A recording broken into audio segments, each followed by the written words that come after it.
आता आपण बघूया टॉप 9 महत्त्वाच्या बातम्या।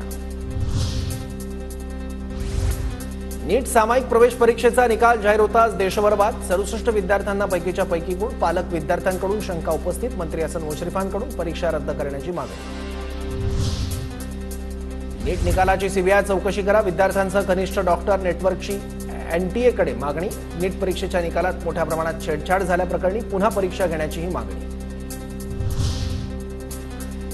नीट परीक्षेत कुठलाही घोळ नाही। परीक्षा पारदर्शकपणे पूर्ण झाली। नॅशनल टेस्टिंग एजन्सीने आरोप फेटाळले। फक्त 1600 मुलं आणि 6 केंद्रांवर हे प्रकरण घडल्याचं स्पष्टीकरण।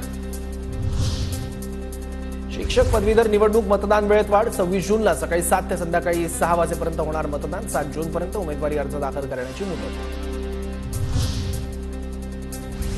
घाटकोपर होर्डिंग दुर्घटनेची सुप्रीम कोर्टाकडून दखल। येत्या पावसाळ्यात मुंबईत पुन्हा होर्डिंग दुर्घटना घडणार नाही याची पुरेपूर खबरदारी घ्या। कोर्टाच्या रेल्वे आणि महापालिकेला सूचना।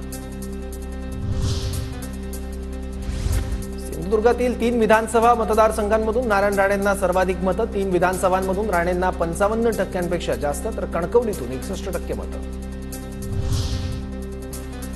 पंकजा मुंडेंबद्दल आक्षेपार्ह विधान केल्याप्रकरणी शिरूर कासार शहरात तणाव। पंकजा समर्थकांची रस्त्यावर उतरून घोषणाबाजी। शिरूर बंदची हाक।